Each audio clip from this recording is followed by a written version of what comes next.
Hello, welcome to American Dream Latin Souls. I'm Daniel Ortiz, and today my guest is Annette Alvarez, is a leader in the emerging multi-billion-dollar hemp industry. I'm so excited to have you on the show. We've been talking about this for a while. We have, and I'm excited to finally be here. Okay, so we're going to talk about hemp, and there's a lot of questions about it. It's new, it's timely, so and you're a leader in that industry. In my little bit of research, the more I find out about it, the more I'm just amazed at the potential to transform lives for healing purposes, but also small communities, farmers, etc. So I'm very excited about this opportunity. But before we get into that, Annette, tell us about your American dream and what does it mean to you?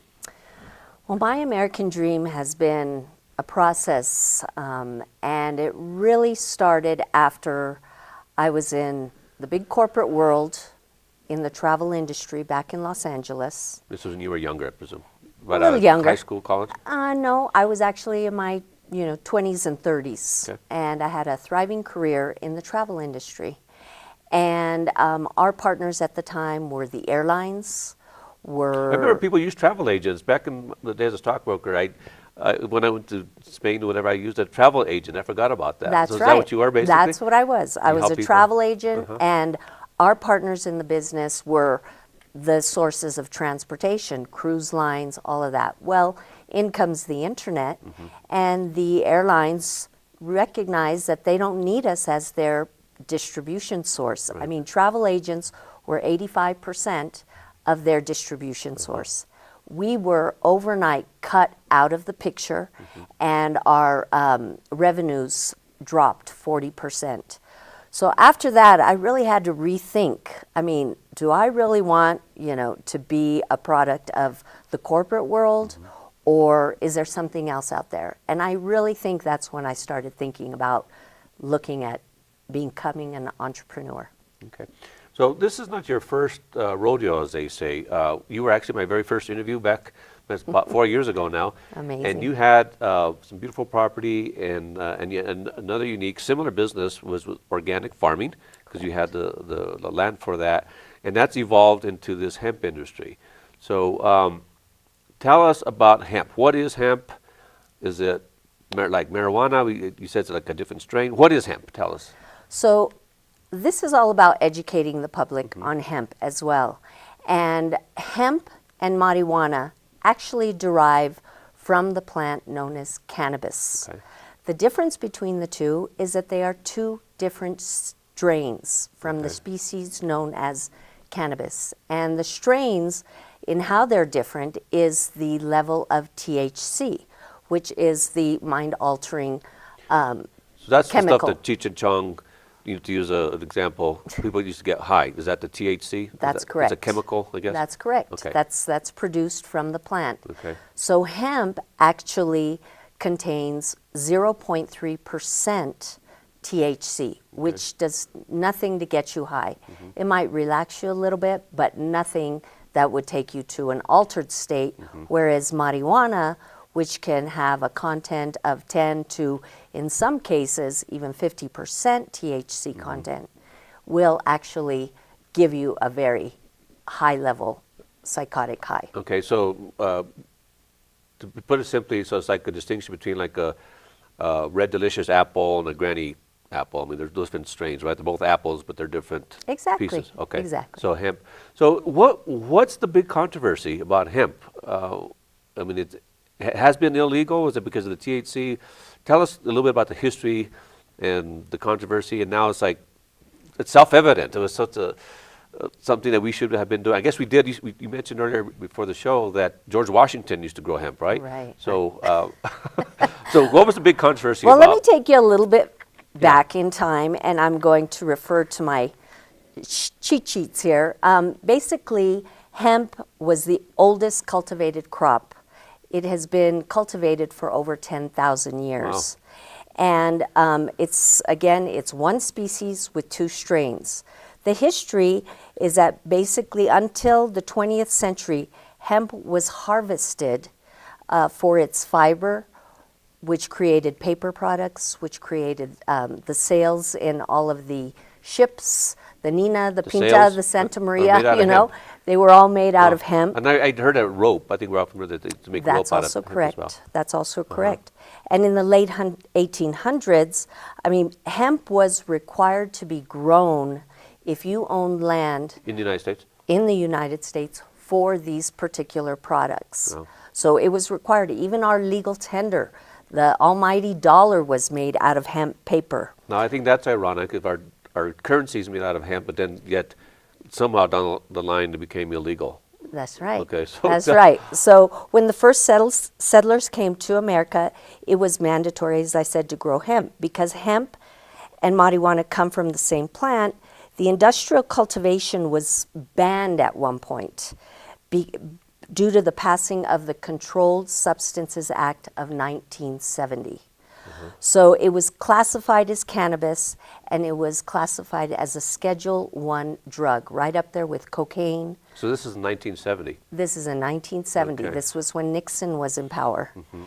So, however, hemp was still used in some various industrial products. And they were importing $500 million of hemp a year to, to feed those needs. Well, the uses, for example, are like paper, plastic substitutes, clothes, and more. That's what it's growing into today. In 2018, it was a $2 billion industry. They expect in the Now, next... is that global or just in the U.S.? That's global. Okay. They expect that in the next 7 years, it will grow to 16 billion. 16 billion, wow. Yeah. So it became illegal in the U.S. 1970, but were other countries producing hemp? Yes. Okay, and was there any country in particular that was a major exporter or grower? Europe. Europe. Europe Okay. was big and has been, for many, many, many years. That's interesting. So, because we know, tea is in China or India. I mean, so are there certain regions that are better for grown? We know, even in New Mexico, with in the south, good chili in the Hatch area and red and Chimayo. Is it regional? Is there? Well, the plant is a very strong plant. It resists a lot of drought. It doesn't require a lot of water. And if properly taken care of, it's more of a low maintenance plant. It doesn't, draw a lot of pests. However, just like any plant, you have to look after it. Right. And what's crucial with the cannabis plant is that with hemp, you really have to look after it and provide it with the need in order to keep that THC level down. Once we start farming, which will be, coming here June, we'll start putting in plants.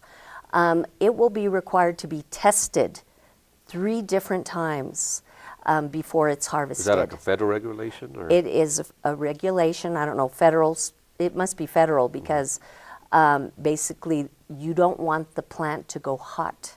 Because if it does increase that amount of 0.3%, you could end up with marijuana. Oh, I see. Okay. So it's really critical to look after the plant and test. Okay, so it became illegal in 1970. That was like the big anti-drug, the war on drugs, I think, started Exactly. then, right? Yes. So it was just kind of thrown in with the rest of drugs, I guess, which is ironic because other drugs were legal, like alcohol and Right. It was cigarettes. kind of like a prohibition, right? Yeah, okay. And so, is there a single point where it became all of a sudden illegal? Yes, When was that? absolutely. In 2014, President Obama signed the Farm Bill. So that was just a few years ago, and it clarified the difference between hemp and marijuana. Okay. That's when it happened, allowing farmers to begin growing hemp again. Okay. And just this last year, the Farm Bill was made effective and recognized federally that hemp is different than marijuana. So I had a previous guest whom you know, who was one of the first in New Mexico to develop a medical marijuana dispensary, right? But marijuana is still at the national level considered a drug and illegal, so they had a hard time with banks accepting monies because banks could not, because banks are federally regulated, so they really can't, even I think the same is true in Colorado where it's legal for recreation. I don't think they can still deposit their cash That's in a correct. bank. Is that correct? So is hemp different because it's legal? My understanding is the local bank, at least here in Santa Fe, that we'll be working with, is working through all that red tape in So it's order not to clarified allow. yet. It's still not clarified. Oh, okay, all right. So why grow hemp? I mean, as opposed to corn or chile or whatever, why would you choose hemp? Well, hemp has got over 25,000 uses, believe it or not. Okay. And as I mentioned earlier, the main ones are paper, fiber, uses for rope. What's coming up pretty quickly is the replacement of plastics. Right, I saw a piece, I think it was on YouTube somewhere, somebody's actually making bricks like for housing. Oh yeah, Uh, and that's another. out of hemp. It can be used for, building materials. So, and it's, I guess, a lot less expensive to produce. However, what we don't have right now are those manufacturing plants. I mean, they're slowly coming in, and there are different types of, of production. You have industrial hemp, Okay. and then we have the craft So cultivation we're of just hemp. really talking about the fiber. I mean, it must be like, is it just because of the fiber, it's strong, like very bamboo strong, or exactly. malleable? It's like a bamboo. Okay. Exactly. If you'll notice, bamboo has taken, a lot of new developing, type products. I mean, you can put floors, wall coverings, Right. um, And appliances. it's natural. I think what's great about exciting about the industry, it's a growth industry, but it's environmentally friendly, I guess. I you call it. personally think that hemp is going to save our planet, and it's going to save our soil and our farmland because it not only takes from the earth, but it gives back. Okay, hold that thought. We're going to take a quick break. I told you this interview will go quickly because it's a really exciting topic. So we're going to take a short break, and we're going to come back with Annette Alvarez and talk about the exciting hemp industry.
Welcome back to American Dream Land Souls. I'm Daniel Ortiz, and our guest today is Annette Alvarez, a leader in the exciting multi-billion-dollar hemp industry.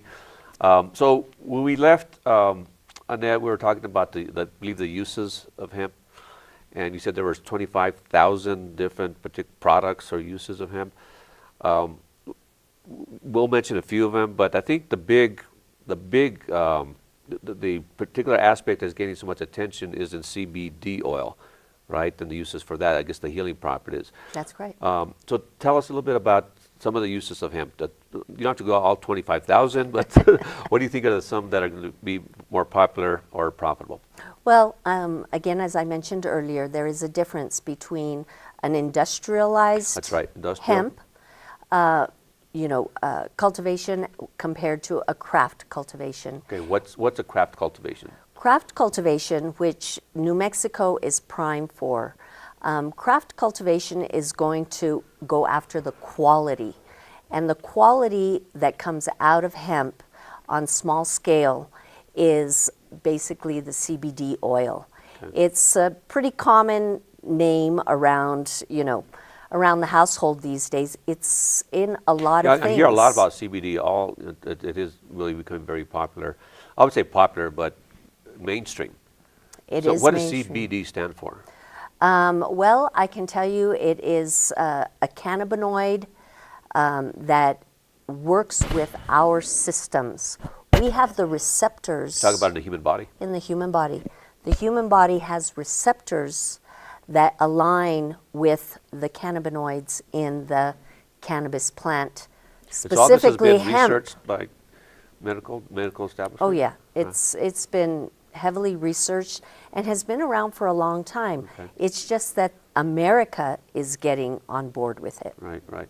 Well, we won't get into the politics of that, because it seems like with our politicians in general, you know, if it's a good idea, they're not going to do it, right? If it makes a lot of sense, it's like for some reason they're going to find a way to mess it up. So I'm glad we finally turned that cycle. Tell us the distinction between CBD oil, I guess, and I don't know if you squeeze it out or how they extract it, and THC, which is found in, I guess, marijuana. Right. Just briefly, what's the distinction? So And that was one that gets the controversy, right? right, right. Okay. Again, it's the amount of THC found in It's basically the just a chemical, strain. right? Yes, and you know, I don't have all the detail relating to, you know, the plant itself, and you should interview somebody who does, but basically it's the content of THC. Hemp, when it's extracted, and there is a process of extracting the oil, will contain 0.3% in THC. Mm-hmm. And where marijuana, which also you can extract from the flower and the leaf, mm-hmm. which has more than 0.3%. Okay. And that's the big difference. And that's where hemp will not provide a level of high that marijuana does. Okay. So let's get back to the uses. There's the industrial use and the craft, you said? Yes, craft cultivation. Explain more what craft cultivation is. You said more it's about quality. Mm-hmm. What are you measuring when you talk about quality of hemp? So when we're cultivating hemp at that level, at a craft level, you might remember Napa back in the days when you had small wineries. Mm-hmm. It was a more artisanal type artisan type production. Mm-hmm. This is going to be the same thing here, and specifically for New Mexico, because we're talking about the small farmer.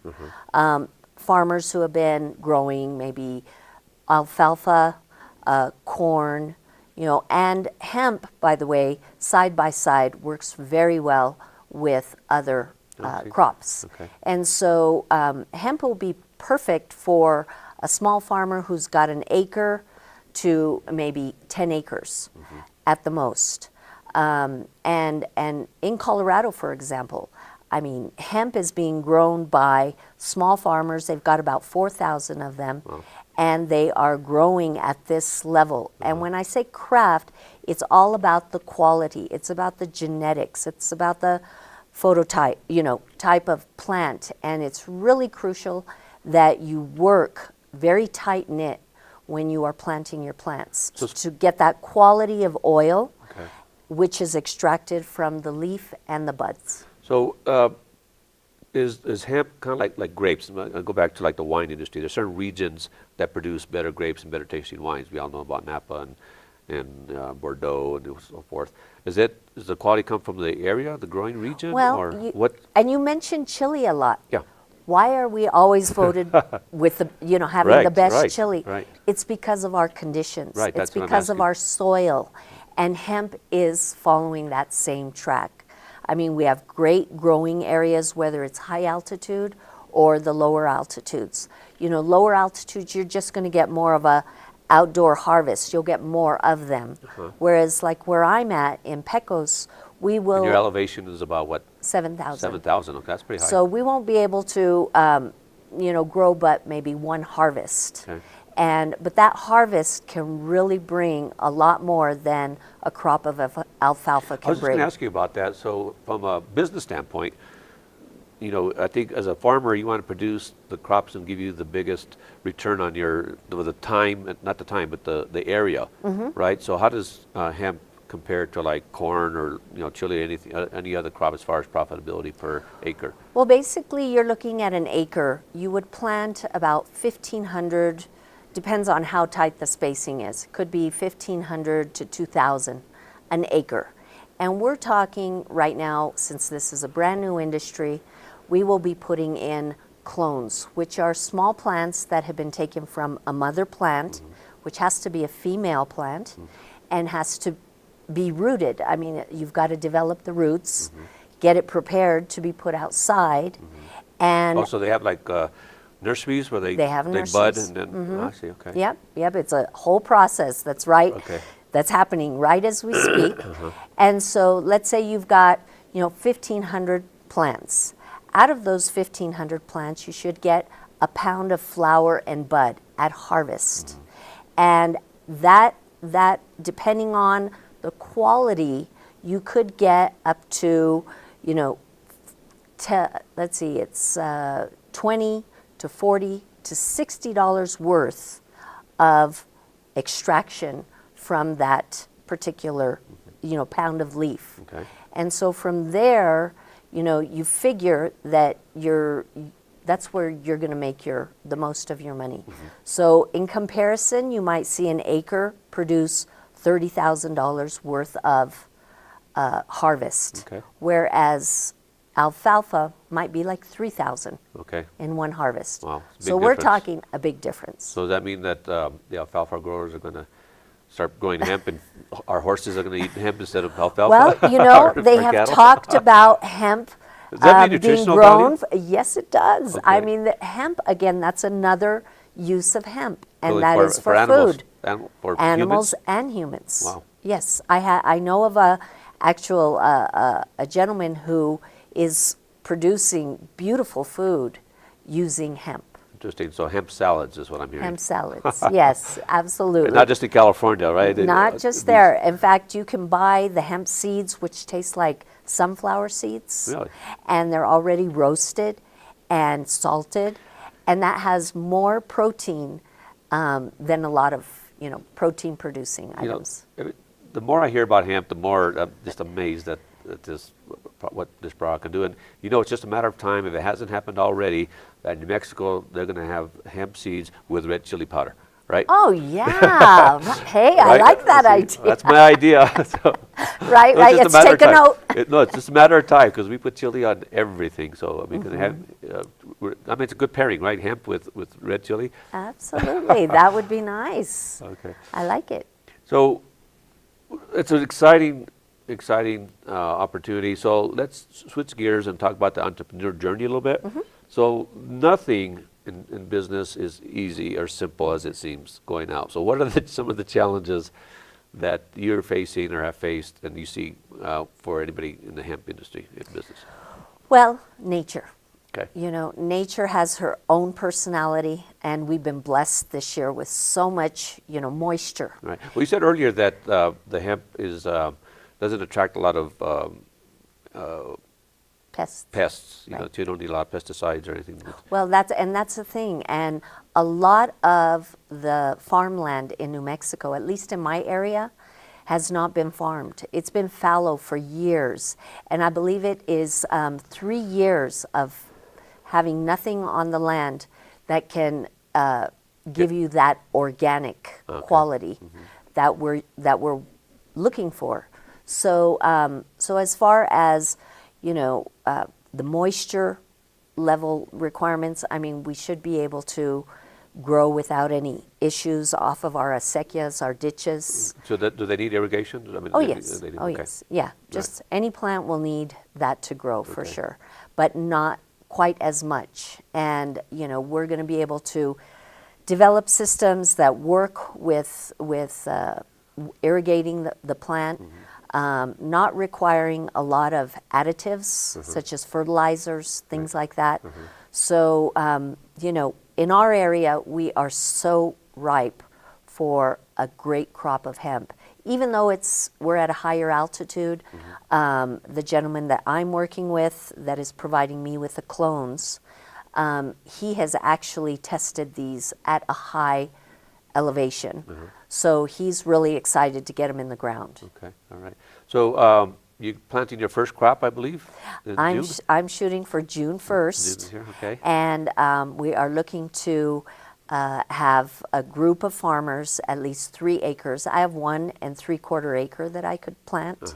So we just need a little bit more, and the gentleman who is with Family Hemp Farms is going to walk us through this process. And who's going to buy? Is there a market already for the plant? So you just have Family- to grow it and then you Yep, just yep. sell. Okay. Since we will be working with Family Hemp Farms, and they will be, basically holding our hand through this process, Right, yeah. they have already stated claim to buy the Wow. biomass. So you have a market. You Yes, have it we've sold. already got a Wow, market that's for it. fascinating. Right. Well, I'm very excited for you, Annette, and Thank congratulate you. you and being a Thank leader in you. this emerging industry. Not only going to transform a lot of individuals' lives, but a lot of small farmers. I think it's for economic development purposes alone in small communities, especially in New Mexico. So congratulations again and being in the forefront of this new exciting Thank industry. you so much, Daniel. Thank you so much. All right. I'm excited. And I want to thank our audience for joining us on this edition of American Dream Latin Souls. Be sure to visit us online at latinosuccess.com.